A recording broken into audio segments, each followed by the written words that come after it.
Anyway, welcome to Kootenai Conservation Program's 2022 Annual General Meeting of AGM, celebrating 20 years of conservation partnership. Anyone who's seen the book knows that we have an awful lot to celebrate. And I hope that will be our focus over the next couple of days. You know, in past annual gatherings, we've had to worry about things like poor winter driving conditions, and then there was a year of fires where there were closures and we had to reschedule things. And there's just the ongoing battle of trying to fit a gathering in the fall when everyone's schedules are already full with meetings and other conflicting schedules and appointments, and everyone's trying to get their field season wrapped up. And then we had COVID just piled on top of it just to really show us what can be thrown in our path. But here we are, thankfully, face to face again after a couple of years apart and forced to meet virtually by Zoom, which we've all become very, very fluent at. And I guess if the pandemic taught us nothing else, it increased some of our technical skills, but certainly went against our basic human instincts of being a herd animal and wanting to be together and interface personally. So that, I think, in one reason is almost enough to celebrate in and of itself. But we have many more reasons, and we will get to that. Just before we go too much further and do any more introductions, just want to begin our program by, we're going to have Ann Jimmy from the Lower Kootenai Bands coming to provide a welcome for us, as Julia mentioned shortly. And so we'll sort of break from wherever I am in my presentation here and let Ann speak to us at that point. But we just want to acknowledge the traditional territories of the Ktunaxa, Shuswap, Sinixt, and Salix peoples who have lived in the region and stewarded the land for many generations. So my name, as Julia mentioned, is Garrett Petersen. I'm the chair of the Kootenai Conservation Program. I just recently completed a 39-year career with Parks Canada that had me based out of the Kootenays for, since 1993, and home based in Golden, Invermere, and Caslow over that time. Recently relocated to the Okanagan, but have been allowed and have been fortunate to be able to continue on as the KCP chair. I guess the only thing that gives me any street creds to really stand up here is that I have been involved with the program since its inception, back in 2001, and then in 2002 in its formal start. I was obviously with Parks Canada at that time, and although my boss, Paul Galbraith, took the initial lead during those first couple of years, I was certainly sort of apprised of what was going on. And then I was looking back through my work journals, and I don't know why a person keeps those, but anyway, I was looking back through it and noticed in May of 2014 was my first actual journal entry of sitting in on an EKCP steering committee meeting. And so I guess that maybe is my formal start to KCP involvement. 2007, then involved in sort of the executive committees up until then, in the working groups. And then 2007 began as vice chair, and then around 2013 took over the chair role, and have been in that role ever since. So I guess that makes me one of the old timers when it comes to EKCP and now KCP's history. But hopefully my reflections today will represent that time spent. Just want to do a shout out to the remainder of the KCP board who are partially here. We have a couple late minute absentees because of a variety of health issues, not specifically COVID, but who knows these days. So if they can just raise their hand just so we can acknowledge them in the audience. Rick Hoare, Chris Wasman, Dr. Suzanne Bailey is unable to join us today. Norm Allard, hallway, there we go.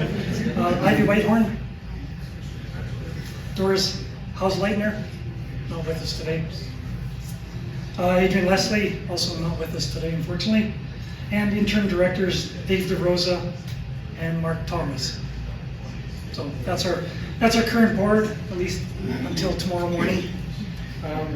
Also want to thank the program funders, Columbia Basin Trust, Fish and Wildlife Compensation Program, Habitat Conservation Trust Foundation, Environment and Climate Change Canada, Nature Conservancy of Canada, Nature Trust BC, and the regional districts of East and Central Kootenays.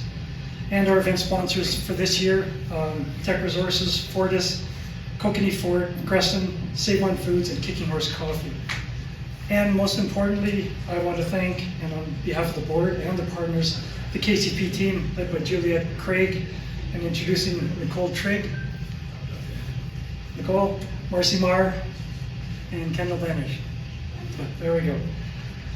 Who have organized this event, and they realized that a couple of years under a pandemic scenario, you lose your fluidity and skill in setting up and organizing an event like this. But it looks like they pulled everything together absolutely, and here we are. So we thank them for their efforts in coming back to hosting a real event. And to their ongoing professionalism, dedication, passion, and the skills, because it truly is what has made KCP the success that it is. And I will encourage, last housekeeping item, I will encourage KCP partners to join us for a short 1-hour AGM tomorrow morning at 7:30.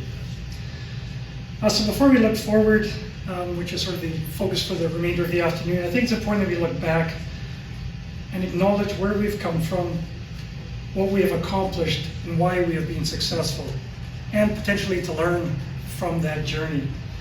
And so I know Juliet has a wonderful presentation that's going to speak to the specific accomplishments that KCP has achieved over its 20-year history. So I just wanted to reflect on a few sort of personal observations on what I think has made KCP so successful. So way back when, I mean, the idea of a partnership started with nothing but the passion of a few local individuals, a shared interest in conservation, and an idea. There were things brewing in the East Kootenays. There was a lot of land development going on, a lot of residential development happening, and people were recognizing there was a lot of conservation work happening as well, but it could be better facilitated by having a more organized approach to it. So it was sort of the brainchild of a few individuals, and I think we have some of them in the audience today. I think Dave Zenner might have been part of those initial discussions. Dave Hillary was as well. Certainly John Krebs, I think he was at FWCP at that time, was.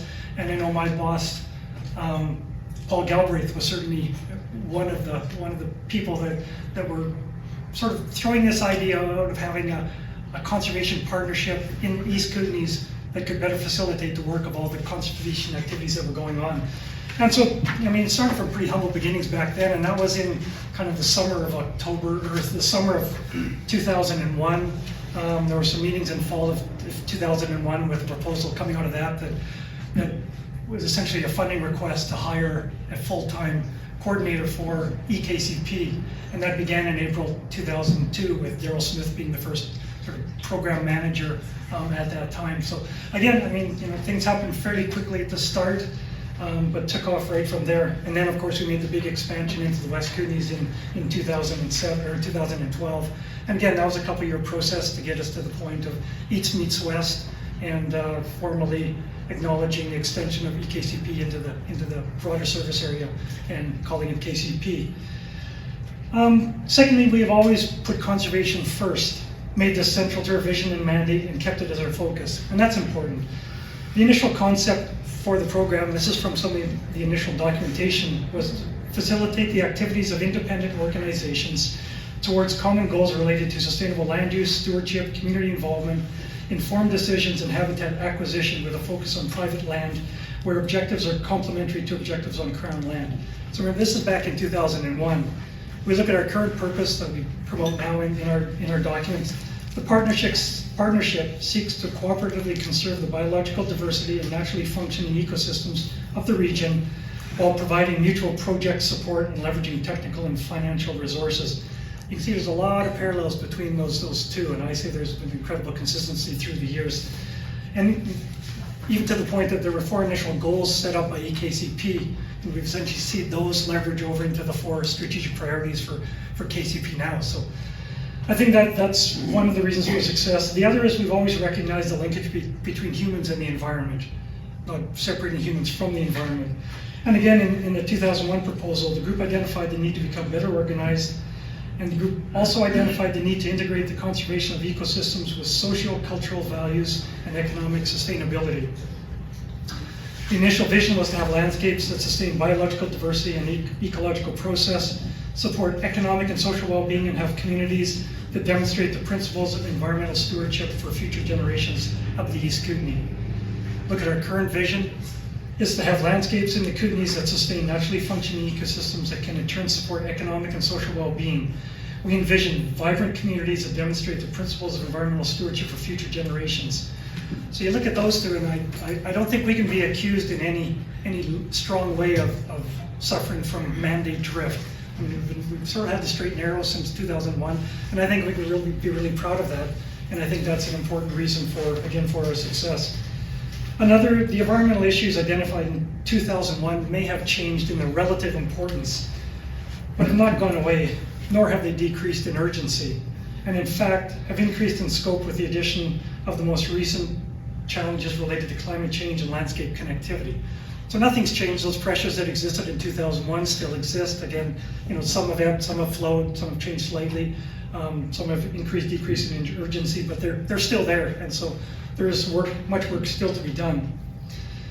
Another is, we've called KCP our way of life insurance for the Kootenays. And if you think about insurance policies, they're kind of about risk and mitigating risk. And I think that's what KCP has done so well. We know it's a desirable place to live, work, and play.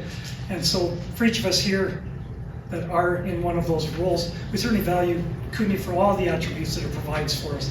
And I think that way of life insurance, that's an important way for us to think about what KCP is accomplishing for us, because it is hoping to ensure that those attributes that we find so desirable will continue into the future.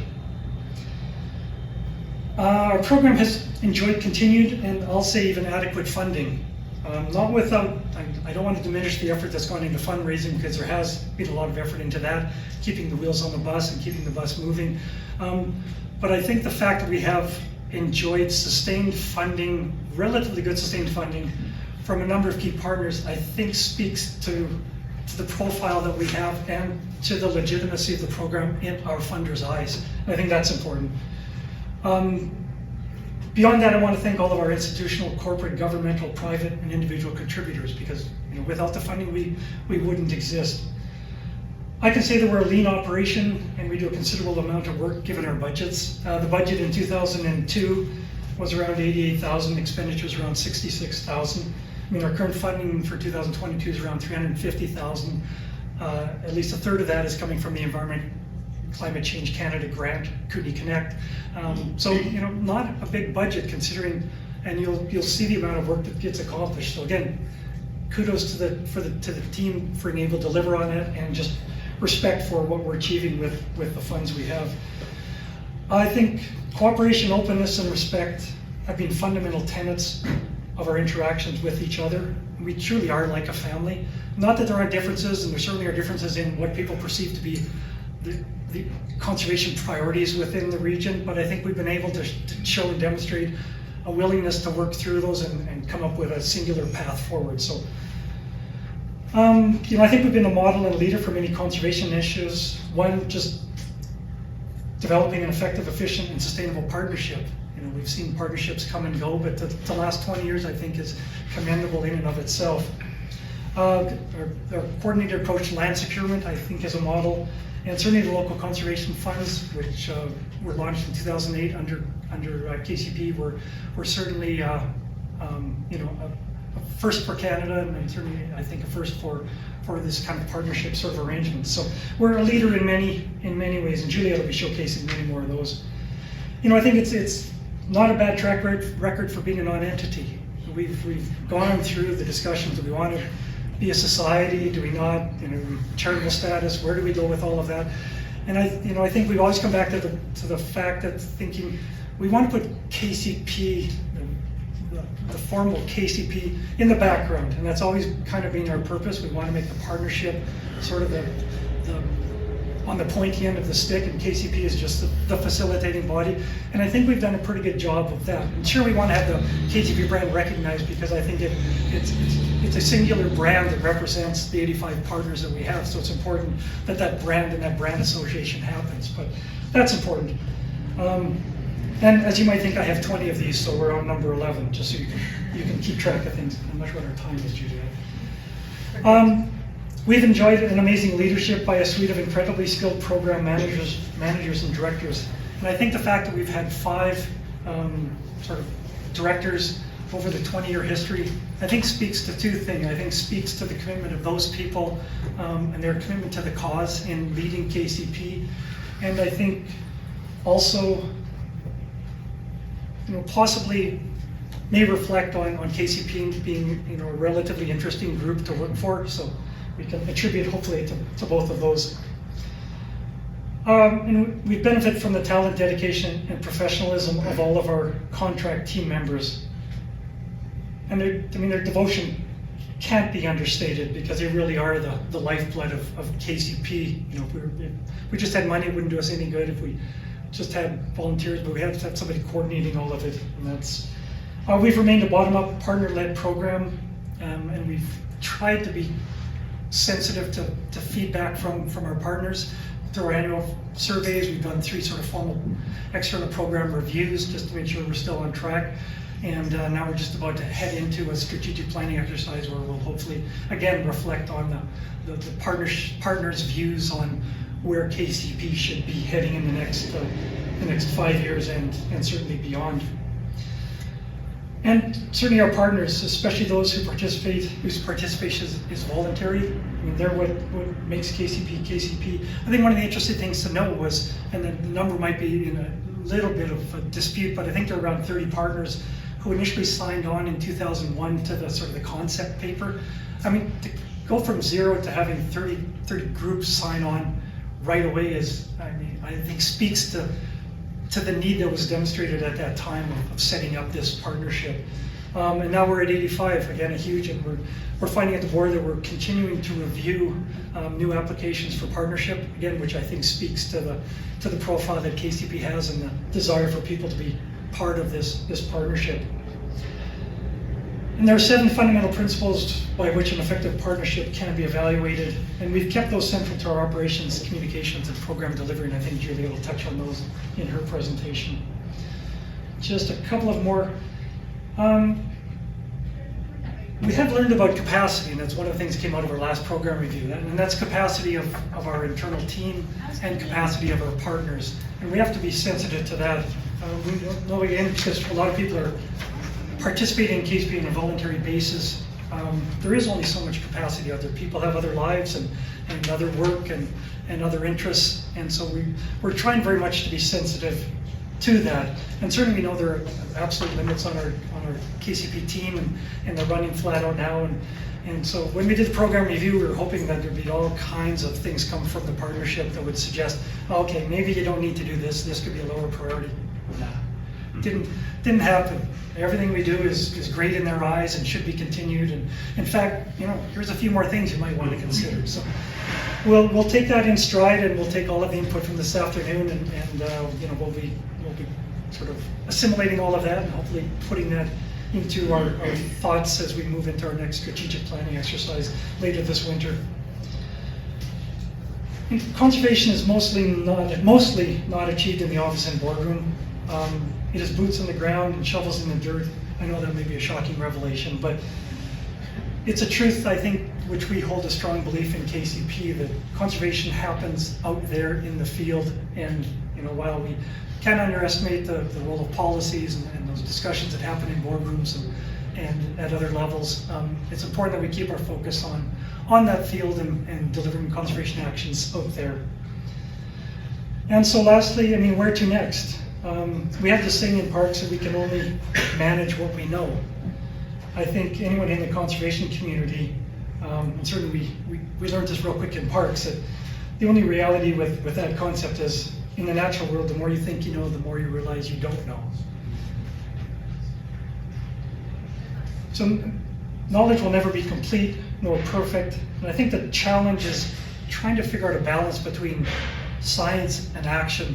And I think we've seen, a really good example now with Kootenai Connect, where we've seen the integration, and I think a pretty good balance between bringing in the critical information that's needed to make robust conservation decisions, stewardship decisions, and then putting those actions on the ground. And I think if we keep that in the back of our mind, we'll be in a good position. We can't just have one or the other. And bottom line is, I wonder, and quite frankly, I worry. What kind of a world's going to be left for my adult children? And I just came into the world 3 new grandsons in this past year. What's their world going to look like? When they're our age. What will our legacy be to them? And, we're at a point we can either let others determine that legacy for us, or we can take charge and we can determine it and shape it ourselves. And I think this partnership, this collective effort to leave the Kootenays better off than we found it, is what I think is KCP's greatest contribution in what can and hopefully will be held up as our legacy. So let's hear from Juliet collectively and celebrate our accomplishments. And then for the rest of the afternoon, we can begin thinking about the future and discuss how we can transform what we see as the future conservation challenges in the Kootenays into conservation opportunities. So, thanks. Thank you.